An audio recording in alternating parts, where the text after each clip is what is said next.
What's going on, football fans? The question that all of you want to know is who will win Super Bowl 59? And with me, no better guest, a Super Bowl hero himself, a clutch playoff performer, and a self-proclaimed huge fan of The Dark Knight Rises. It is James White. What's going on, Sweet Feet? How you doing, man? Not much, man. Appreciate you having me back on. It's the most exciting time of year for the NFL, playoff football. I think this is one of the best years of it. It's really a toss-up. I don't think you just pick one team that you would say is just going to run the table. I know the Chiefs, they've only lost one game. The games have been close. I know you would, give Patrick Mahomes the edge, versus every other quarterback, but I don't know. This year is a toss-up for me. It should be a lot of good games, wild card weekend, and going forward. So what we're going to do, guys, we're going to go through James's bracket. We're going to start with the AFC side of things, work our way through the NFC side, and we'll see who he has winning the Super Bowl this year. I put out my own personal predictions. If you haven't already, go check that out. James, are you doing anything over on your podcast for the playoffs? We are. We currently, we kind of pick which games we're most looking forward to. We haven't, directly picked our winners and losers, for a wild card weekend. But it's definitely something that we should definitely tap into. I think that would be very interesting. It's just, especially this year, it's so hard to choose, just favorites. Even this wild card weekend is one of those, years where anybody can literally win these matchups, no matter whether you're the 1 seed or you're the 7th seed. I think every team, has an opportunity, to go out there and potentially make it to, maybe not win the Super Bowl, but potentially make it to a Super Bowl. Do you think that's honestly because of the quality of the teams? Like, be honest, bro. Do you think this is because the teams suck, or do you think this is because the teams are good? Like, what do you think? I think it's good football teams. You have teams, like the Chargers, Chargers and the Broncos, nobody expected those teams, to be in the playoffs. But, you got new coaches. Aside from Broncos, second year Sean Payton, but you have good coaches in there, young quarterbacks, and the meshing of the other teams and the coaching staff has just been working extremely well, especially for the Chargers in year one. I didn't think, I thought Harbaugh would take them to that next level, but without having, a true dominant receiver, maybe even a dominant running back, J.K. Dobbins had a resurgence. I know, he got banged up some, but I think it's just the way that Harbaugh's been able to coach has really changed, the game for them. So I think the teams are just good. The coaching, has been really good for all the teams that have been in the playoffs or that are in the playoffs this year. So I think everybody has a chance. Yeah, I do feel like the coaching is strong in the playoffs. I think that's a good point that you make. The Chargers are interesting, so we'll get to them first. We'll start off with the AFC side. We've got the Houston Texans as the number 4 seed hosting the Chargers. They are the 5 seed. And the Chargers are a team that I think's peaking at the right time. I think is playing very good defense all year. They kind of don't beat themselves. Herbert's fantastic. The Texans have been struggling all year, but we know how much talent they have. Who do you think wins this game and why?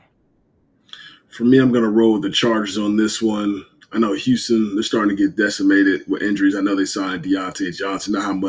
Not sure how much he'll be able to impact the game, only being there, for a couple weeks. You lose Tank Dell, you lose Stephon Diggs. I know Joe Mixon's been doing this thing. But the offensive line for the Houston Texans, hasn't been that great. I think that's a big part of why, C.J. Stroud's not having, the type of year that he had in his rookie season. You got to block guys like Bosa, Khalil Mack and company. I think could potentially, make for a long day for that offense. And then just for the Chargers offensively, they're going to run the football till you stop it. Herbert's going to do his thing. He's going to be efficient. I give them the edge in this one just based off, how Houston started to taper off, throughout the end of the year. What do the Texans have to do to win this game? To me, you got to match the physicality, which they definitely can. You've seen it in spurts, for the Houston Texans when they play some good football teams. They match the physicality. They make it tough on people. But the offensive line is going to have to block that front. If they can handle that front in the passing game, especially, then I think they really give themselves an opportunity. I'm not saying like the Chargers are going to go out here and steamroll the Houston Texans. It's going to be a close football game, probably a one possession game, where the Chargers win by 3 points or so. But I think for them, it's just you got to protect against Bosa and company. Yeah, I think the run game, like Mixon, early down success for the Texans is going to be crucial. And then defensively, if you can play into making those receivers beat you instead of Herbert beating you with his arm and his mind, like if you can play into like matching up, I feel like that's the best way to attack the Chargers. But the Texans definitely have not been playing the best football, and I think I agree with your pick. The next matchup, we've got the 3 seed Baltimore at home versus the Pittsburgh Steelers. This is a rivalry that we all know well. It's always typically a close game. Mike Tomlin, John Harbaugh. Who do you think has the edge in this one?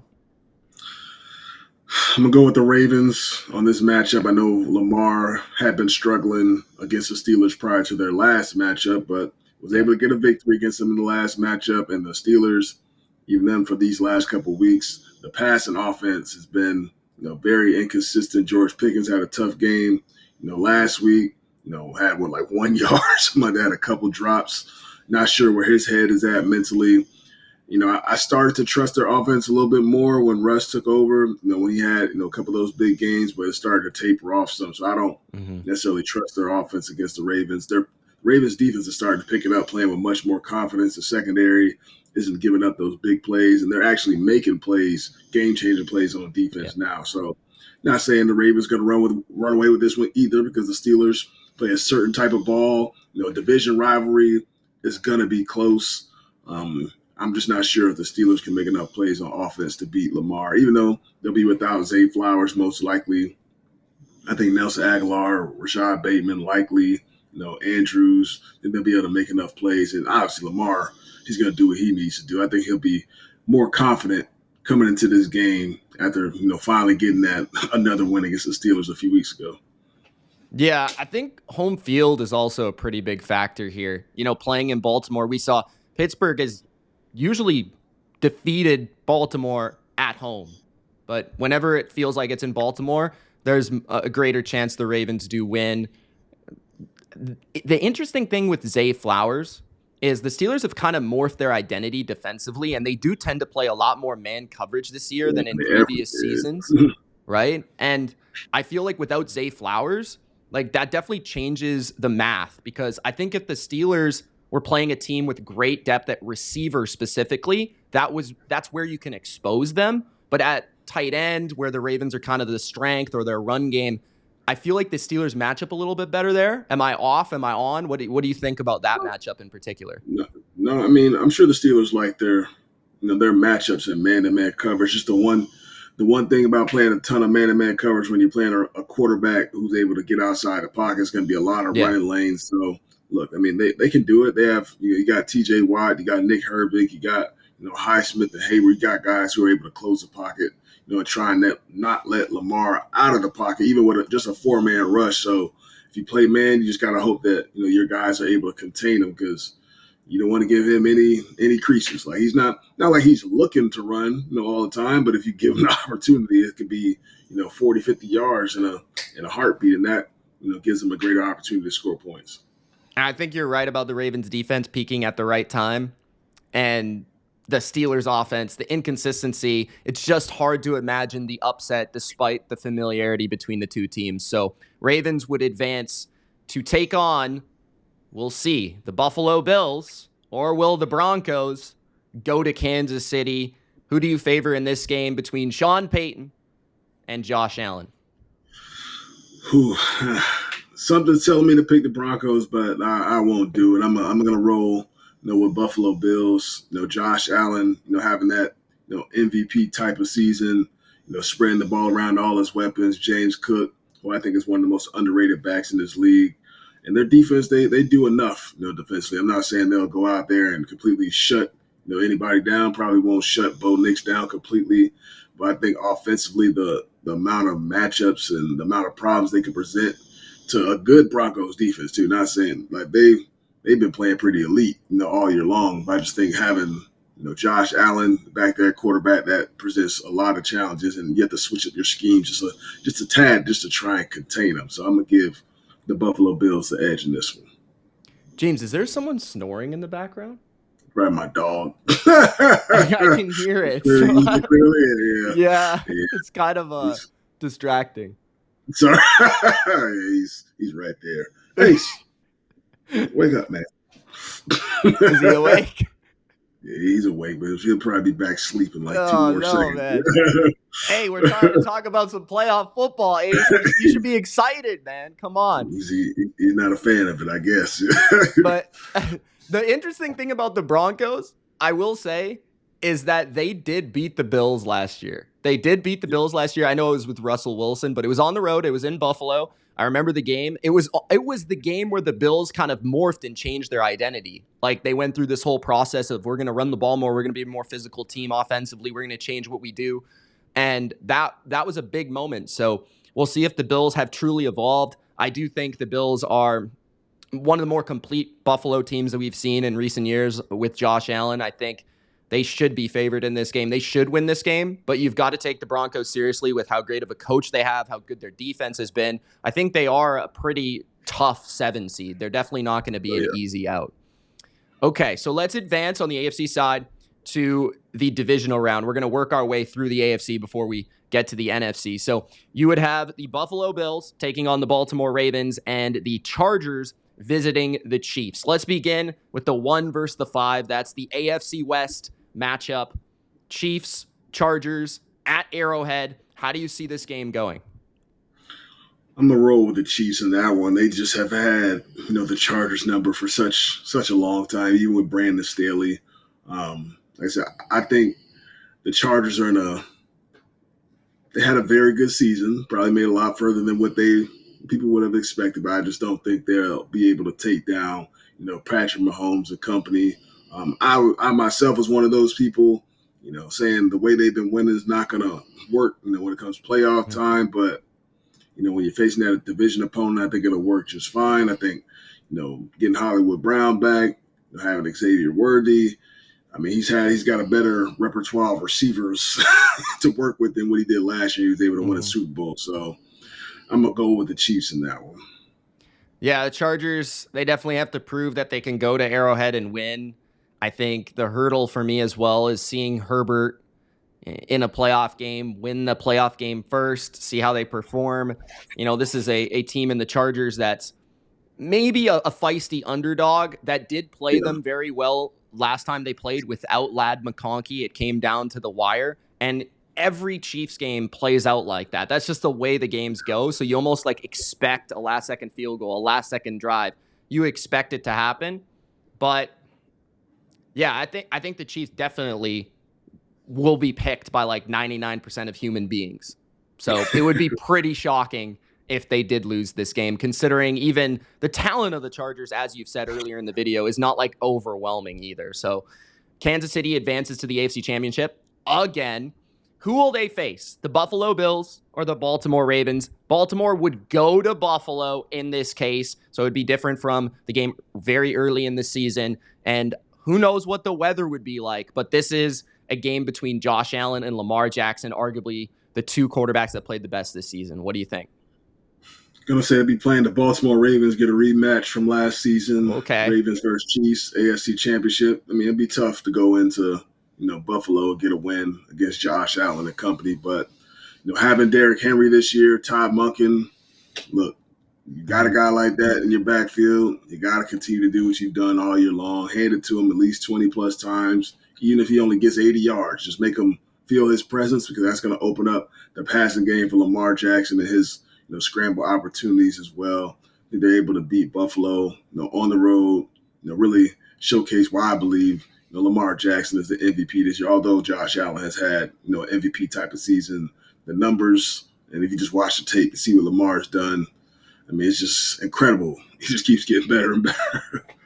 Yeah, I think the one X factor in this game to me is going to be weather, because I think if Josh is playing in snowy conditions, I would definitely favor Josh. But that ability, for Derrick Henry in the playoffs, this is why they signed him, right? You were there, weren't you? 2019, Derrick Henry against Patriots. Yeah. He won them that game. Like, it was just, and it wasn't like he was hitting explosives a ton against, you guys, but it was just the wearing down, the time of possession, just the constant third down conversions, or just the constant wear and tear of a playoff game. So Henry, he's been waiting for this moment. So that's definitely a big factor. The Bills defense is going to have to step up in one of these games in order to reach the Super Bowl. This might have to be the one because Baltimore has been arguably the best offense in football. So you've got the Ravens going to Kansas City. Rematch at a different venue, though. I think you could make an argument that the Chiefs last year had, the far better, like, overall, they were expected to lose. They were the team that was the underdog. And now it would be flipped, right? This would be flipped where everyone would think, oh, the Chiefs are going to go again. They beat the Ravens last year. This is going to be easy. They beat the Ravens every time. Do they beat the Ravens again? What do you think? Man, this is tough, picking this football games because, for whatever reason, when Lamar Jackson and the Ravens play the Chiefs, in the playoffs or whatever they match up, seems like they just play, so much different. But I'm gonna say this year, they stick to their core. They're able to run the football effectively. They're able to beat Kansas City in Arrowhead, which is going to be extremely tough. I think their defense is in a good spot. You have enough, guys in the secondary now, I believe, that can help you cover up those matchups. Like I said, the Hollywood Browns and company, and DeAndre Hopkins, my guy Kyle Van Noy coming off the edge, having a career year with the sacks and everything. So shout out to him. I think they're able to do it, man. I think it's a huge year for Lamar. I think to be able to get that rematch, with Kansas City, on the road too, that should be enough motivation for him to, play one of his better games of his career against, the best quarterback in the league right now, and Patrick Mahomes. All right. I mean, it's just so, man, it's like, I just need to see the Ravens. Like, the hurdle with me for the Ravens is I need to see that playoff performance. Yeah. Like, I need to see Lamar in the playoffs play like he does every year in the regular season almost, where it's like he's MVP, he's making these crazy plays. And it's almost like the opposite from Mahomes the last 2 years, where he's been a good quarterback in the regular season, but in the playoffs, he just doesn't make mistakes. He makes every big throw. He makes every third down conversion. He scrambles when he needs to scramble. It's the opposite. So it's going to be interesting. I think that the Chiefs being so good against the run this year is going to definitely force Lamar to be the winner of this game in terms of throwing the football. But I think the Ravens have the best, set of weapons that they've had. And the Chiefs, I think a big factor, if somebody does beat them, that L'Jarius Sneed loss has kind of been, lurking over them the whole year, where when teams have been able to beat them or teams have been able to make games really interesting and move the ball, it's because of that lack of number 2 corner that's been a stud, right? Where Trent McDuffie's been great, but it feels like you can throw on them otherwise. So maybe a big Rashad Bateman game, maybe a big Isaiah Likely game again, like we saw in week 1 or something like that. But that's interesting. That game would be huge. That game would be super hyped. But you've got Baltimore in the Super Bowl. All right. Yeah. And I mean, like we said, week 1, they were literally, a centimeter away from winning that game. Which was good to see Lamar play good in that type of situation. I mean, he's able to drive him down, make enough plays to potentially. I mean, I know he missed a throw before that or whatever to Rashad Bateman or Zay Flowers. I forget exactly who it was, but look, I mean, I think they should be able to walk into that game confident. It'll be on the road, but then you just got to go out there and do it and execute it. Yeah, and last year, before we get to the NFC, last year's AFC Championship, it felt like the Ravens just they just got away from their identity. I think you said that. They ran the ball 9 times. It was why? Especially considering the Chiefs' weaknesses last year as opposed to their strengths. It was just very odd. So hopefully, this year they come in with the better game plan and they can walk into Kansas City and have a chance to win. In the NFC side, we've got Detroit as the 1 seed, so they have the bye. We're going to begin with that same matchup in terms of 4 versus 5. So we'll start with the Rams at home versus Minnesota. And I don't know about you, but this is a really hard game for me to pick because the Rams beat the Vikings earlier in the year in LA in a primetime game. Stafford is super clutch in these moments, it feels like, with the Rams specifically. And the Vikings, though, have been the better team for like 99% of the year. So how do you see this game going here?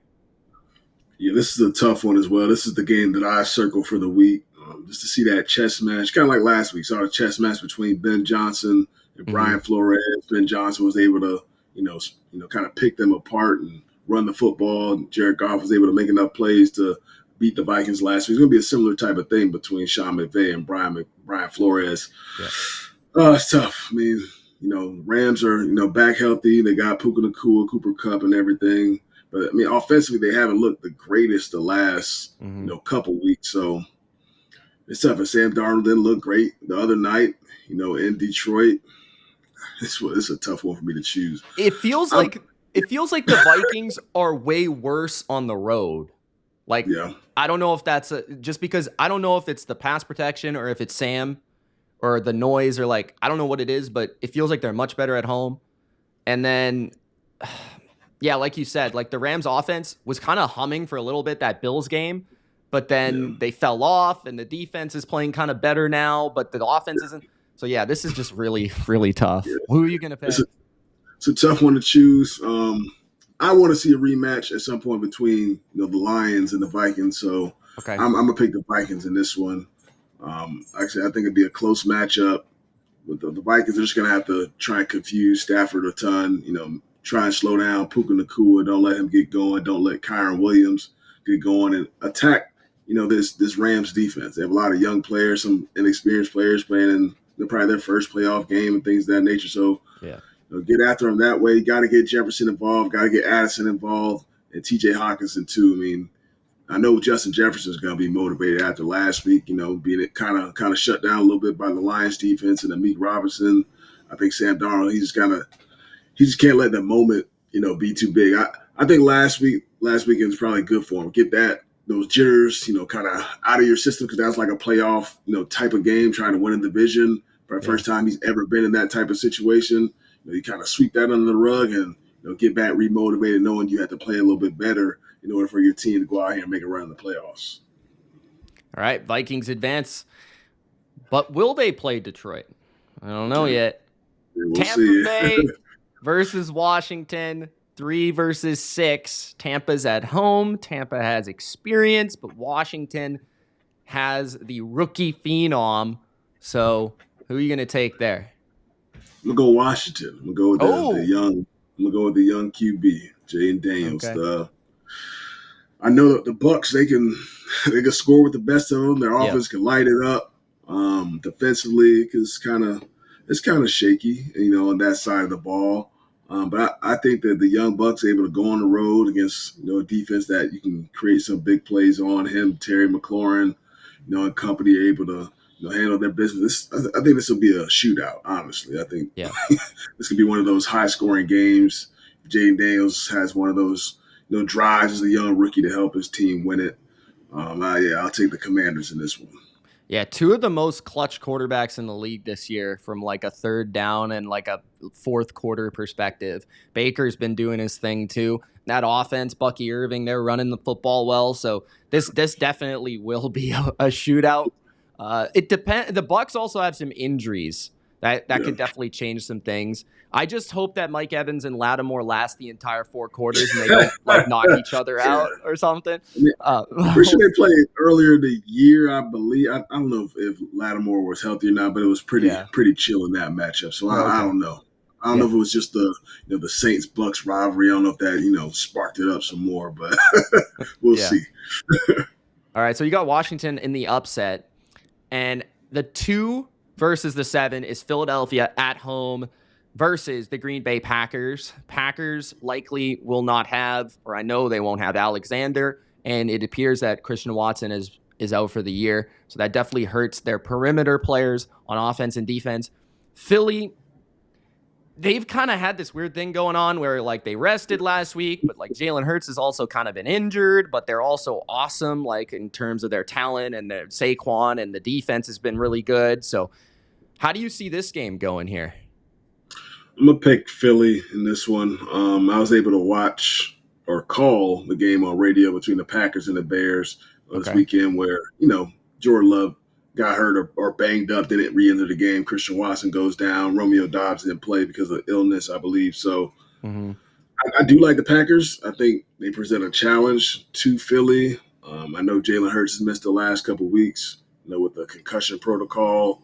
I just Mm-hmm. think Saquon may be a little bit too much for him. I think A.J. Brown, Devontae Smith, I think they'll apply a lot of pressure on that Packers secondary, their corner specifically.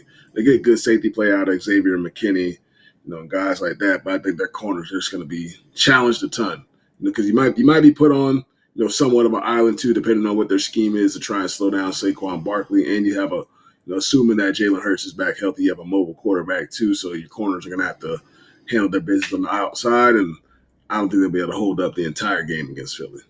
Yeah, when the Eagles are at their best, it feels like it's kind of a pick your poison offense where it feels like it's simple, but it's so effective. It's like if you can stop the run, that means you're probably giving up matchups to two of the best receivers in the league, and we're going to throw the ball outside. If you can't stop the run, we're just going to keep running the ball, and then we're going to tush push on fourth down. Like, that's all they do. But it's kind of frustrating as a fan to watch it, especially if you're cheering for the other team. But it's so effective. And then the defense at home on top of that, as good as the Packers are in terms of their scheme offensively, it's going to be a lot to overcome. So the Eagles would play at home in the second round, and they would take on the Minnesota Vikings based on the seeding. Kind of interesting. You picked multiple lower seeds to win. So, yeah, this is a good game, though. We haven't really seen this matchup, so that also makes it really interesting. I think the most interesting part of it to me would be the Eagles' offense and what Flores does to kind of contain it. What do you think about the Vikings versus the Eagles? It is a good matchup. Yeah. Like I said, I want to see the Vikings, match up against the Lions once again. I just think Philly might be a little bit too much for them. Their defense has been playing really well. I think they'll be able to get pressure on Sam Darnold, not allowing Aaron Jones to get going. I think their secondary is talented enough to match up with Addison and Jefferson. Yeah. Vic Fangio, he's been dialing up over the last several weeks, so throughout the back half of the year, especially. You got a veteran in Darius Slay too, which I'm sure who knows how they decide to pick those matchups and who covers Justin Jefferson. But I think I'll pick Philly in this one. Be a very good football game. I know Brian Flores will try and scheme it up to try and confuse Jalen Hurts and make him play out of rhythm, which they definitely can do that. Actually, I got to see what the Vikings go out there and do this upcoming week against the Rams. That see if I have a ton of confidence what they do going forward. Yeah, it feels like after that game, it's like a little suspect on the momentum part. They're going to have to pick up a win. We're going to have to see how well Sam Darnold plays, specifically on the road, for him to go into Philadelphia and have that confidence that he's going to be able to do that, against one of the best defenses in football. I do think, like, on defense, the Vikings kind of match up decent in terms of Flores. They're good against the run overall. The Lions tend to run it on them well, but not really anyone else. And then that blitz tendency that the Vikings do have has always been kind of Jalen Hurts' weakness, so to speak. Yeah. So, and mixing things up in coverage. So that's an intriguing matchup. And then on the other side, it would come down to that secondary versus those receivers and Darnold, protecting the ball. But Quinyon Mitchell, Cooper DeJean, these rookies have been phenomenal for the Eagles too. So, yeah, I like that pick. Then you've got the Lions as the one taking on the underdog, rookie quarterback-led Washington Commanders. What a story. Will they be able to go into the house and the home of the underdog, the Detroit Lions, and win? No, I like Detroit in that one. I think it'd be a good matchup. The Lions' defense is banged up, but I thought their defense wouldn't be able to hold up against the Vikings. They did. They were able to slow them down. So I think Aaron Glenn will dial up a game plan to try and get after the young rookie. Although he's a little bit different than Sam Darnold, but he can get outside the pocket if you try and send blitzers. They're not able to get home. Mm-hmm. This one could be one of those shootouts too. But I think the Lions will outlast them. Their run game, along with Jared Goff's ability to get the ball out of his hand quickly. I think Jameson Williams, the year that he's had, has helped the Lions tremendously. Him and Tim Patrick taking some pressure off of Amon-Ra St. Brown and Sam Laporta, them not having to be the main two getting all the targets all the time for them to succeed. You have other guys who can make plays. I like the Lions in that one. Yeah, I think Jaden would have to go crazy here. I do think the Lions have struggled against mobile quarterbacks in the last couple of years because of their style defensively. Yeah. But offensively, I just think they'd run the ball. Like, the Commanders have not been good against the run, and I just don't know how they control the game, like how they get a grasp on Detroit. They would have to win a shootout. So you've got Detroit and Philadelphia. So the 1 and the 2. This game would be in Detroit. Detroit, it's kind of interesting because, like, who's going to be available for them at this point? Like, Montgomery's supposed to come back after the bye week. Carlton Davis maybe could be back for this game, which I think would be a game changer. But who do you see winning this game in Detroit? I know Detroit's been having one of those years where it looked like they're going to make it to the bowl, but I'm going to go Philly. Okay. Philly going on the road, beating the Lions. Like I said, it all depends on the healthy Jalen Hurts too. If he's all good with this concussion stuff, hopefully he's healthy and playing in these games and they're able to make it this far. But they've been having a special year. I think getting a guy like Saquon Barkley, really gave them an edge. And Vic Fangio coming in has really evolved this defense, as I keep saying. They've just been playing well with a lot of young talent. Guys like Nakobe Dean, Jalen Carter, as you mentioned, Quinyon Mitchell, Cooper DeJean. These guys have been playing at a high level. For some young players. I think they keep it rolling. I think they have an offense that can, they can play a different style. Just like the Lions, they can play different styles too. They can run the ball on you. They can take some shots down the field. Like Philly can do a similar type of thing. I think they have guys on defense that can try and create some turnovers on Jared Goff. We've seen, a couple weeks throughout the year where he's been a little turnover prone. And if he does that, which I think Philly can create some turnovers, I think Philly can win the game. Yeah, I think it definitely comes down to two things. Vic Fangio versus Jared Goff, which we've seen before, which is interesting, a long time ago. And also the wide receivers of the Eagles versus the corners of the Lions. Like, can the Lions stifle them like they did to the Vikings? If not, I think the Eagles win the game, right? So, but you're not slick, man. In your Super Bowl, you've just got the 2 best running backs. I see what you did here, bro. You got Derrick Henry versus Saquon Barkley. It wasn't on purpose, but I think that'd be a dope matchup. Matchup to see Lamar Jackson and company versus Philly, Jalen Hurts and company. They'd be a physical matchup, be explosive. I mean, I think it just comes down to what defense is able to execute on that day, because those are two types of offense to where you don't shut them down, you just try and slow them down. So I think it'd be a fun one. I think Lamar and Jalen Hurts would be battling to both get their first Super Bowl trophy. They'll be battling trying to get their first Super Bowl MVPs and all that, or even the backs. I think the backs could be the difference too. Saquon and Derrick Henry. One of those guys could steal the show. Whoever's able to effectively run the football could win that one. If I had to pick a winner, that is. The Eagles were here a couple years ago. They were close. They couldn't get it done. But the Ravens, if they do make it and they beat the Bills and the Chiefs, how can you not pick the Ravens, Yeah. I mean, I'll go with the Ravens in this one. I said Lamar's been having that type of year. Like I said, you got to see it in the first round of the playoffs against Pittsburgh, see if that explosive plays and the efficiency as far as throwing the football stays there. That gives me, if he does that, and he gives me elite confidence for him to go on the road in Buffalo and KC. And then, hey, if you get past those two teams, you should be playing ultra confident. You got Derrick Henry in the backfield who, you don't have to do it on your own. You can just hand it to a guy who can make plays where defenses don't want to tackle him. So I go with the Ravens, Lamar Jackson getting his first Super Bowl. Yeah, I can't really disagree. I think Lamar, too, in that setting, as good as the Eagles are defensively, as good as Fangio can draw it up, Lamar's just got that level of creativity that in those moments, it's just hard to defend, right? And I do feel like the Ravens defense, the way they've been trending, if they do beat the Bills and the Chiefs, it means they're playing well. And I think they do have some talented players where they could potentially slow down the Eagles just enough. So I think that's a good game. That would be a really fun Super Bowl for two teams that I don't necessarily want to go to the Super Bowl necessarily. I feel like if that was the clash specifically, I could get behind it and really be excited about it. So that's a good pick there. Ravens over the Eagles, and Lamar is the MVP.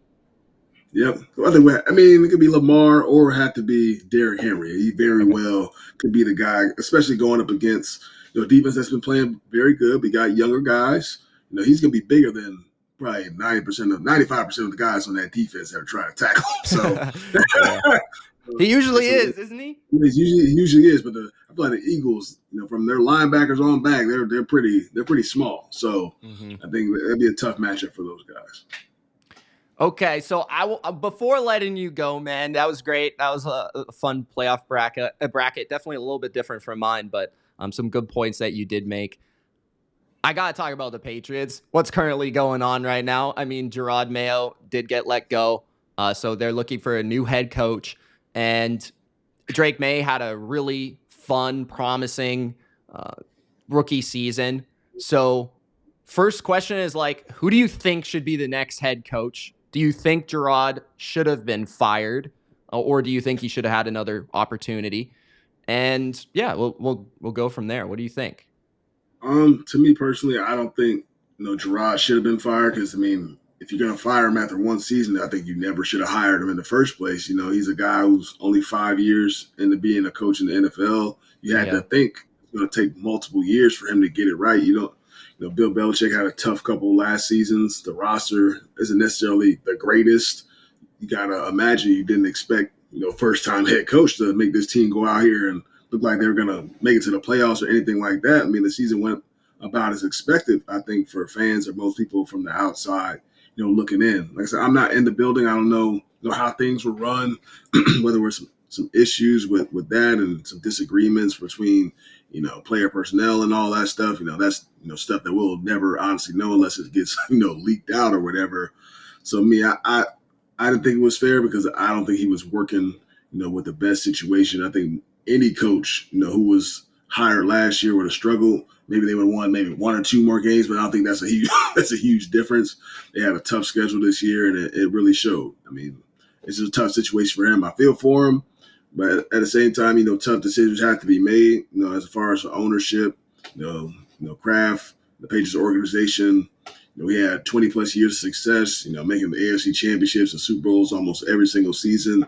Fans have an expectation, the Krafts have an expectation and all that. So, he said in his statement, that's what he wants to get the team back to being a playoff team and a contender. But I'll say to him, it takes time. Only one team gets to hoist, the trophy, every single year. The rest of everybody else trying to figure out, how they can hoist that trophy the next season. And for the kind of the state that we're in as an organization, it probably still gonna take a few years before you get right. And to me, it's like you're gonna give this next head coach, grace. I think because if he goes 4-13 or 6-whatever, 6-12, 6-11. I don't think anybody's going to be screaming to fire that person. You know what I'm saying? You can't keep firing a coach if, things aren't looking right. You got to give people time to, really instill their culture, find the right guys, to shake things out and make it work. As far as who I think is going to be the next coach, I have no idea. From the outside looking in, it's looking like Vrabel. That's what it looks like. And I said this on my podcast. It's like, if you were going to hire Vrabel, you should have just hired him last year. I understand whatever Gerard had, the stuff in his contract that he's going to be the next head coach, but contracts can get restructured, any day of the week. Everybody can do that. They can change that. Like, look, we're going to, you can bring you in as a DC, keep you as the DC, and we're going to bring in Vrabel, and we can restructure this contract, da-da-da-da. So that doesn't necessarily make sense to me. Not to say that Vrabel is not going to be a great coach for the organization. If he is the guy, I think he's a great coach. Got to compete against him quite a few times, whether it was at Ohio State or whether him coaching with the Houston Texans or with the Titans. You obviously know what he brings to the table as far as, being a good coach, was a great player in the league, smart player and a smart coach. So if I had to, pick a guy, I'd probably be him. But I think there's other good options out there too. And I just hope they do their due diligence, not just hand it straight to Vrabel just because, he was a player and Kraft has a good relationship with him. Yeah. Look at guys. You can look at Brian Flores. You can look at, Liam Cohen. You can look at, Ben Johnson. Just take a look at Aaron Glenn. You can look at a ton of different guys throughout the league, interview them and make sure, you are choosing the right person. Like I said, don't just make the easy choice because you've known this person for so long. I just hope they go through do their due diligence and go through the whole process. Yeah, I couldn't have said it better because last year I was like, I was genuinely shocked, not that Mayo got named the coach, but that they didn't interview anybody. I'm like, are you not going to interview? Like, that's like the first time I've ever seen that. You know, a team didn't interview anyone.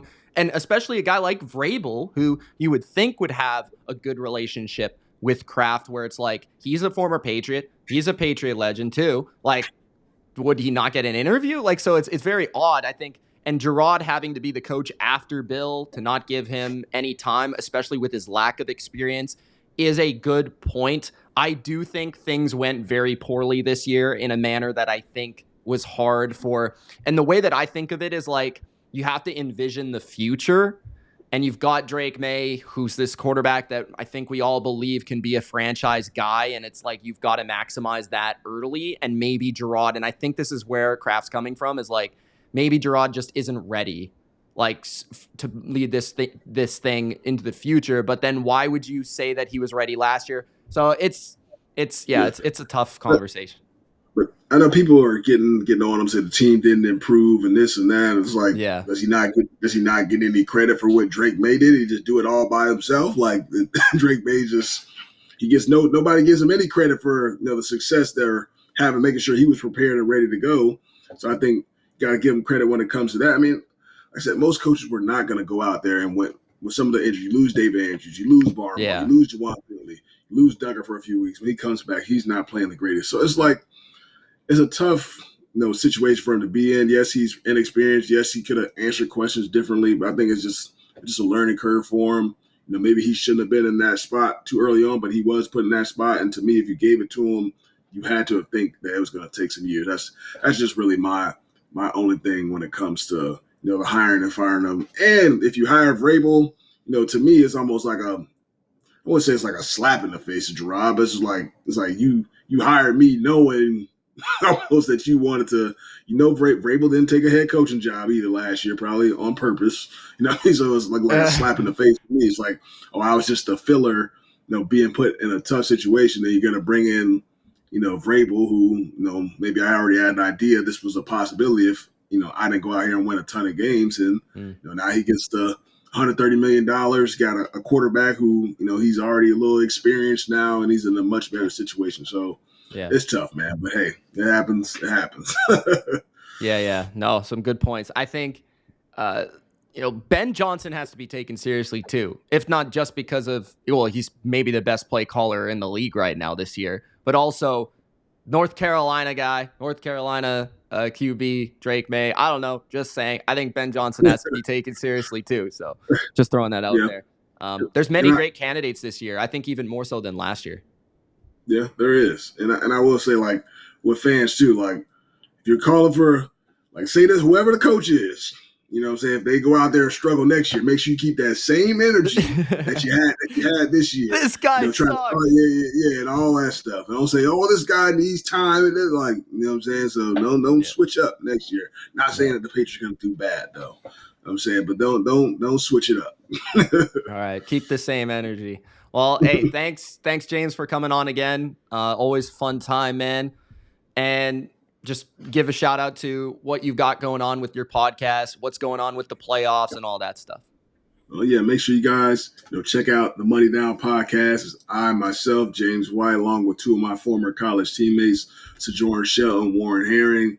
We drop episodes, at least 2 episodes weekly. We do a live show every Monday night at 10 p.m. Eastern time. Breaking down the Sunday night games or the playoffs, which will be coming up wild card weekend, Saturday, and Sunday. We do have a college football playoff episode coming up, Thursday that we'll be recording with Joshua Perry, who's on NBC, who covers college football. So that'll be a dope one. We're on YouTube, we're on Instagram, TikTok, all that fun stuff, Spotify, if you guys just want to listen in on your headset. But yeah, definitely appreciate everybody who's tuned in already. And And hopefully you guys who are listening, come check us out. Subscribe to the channel. Follow us on whatever social media that you're on. Yeah, go check them out, guys. Thanks for watching. Gronk, spike the like button. Subscribe. Peace.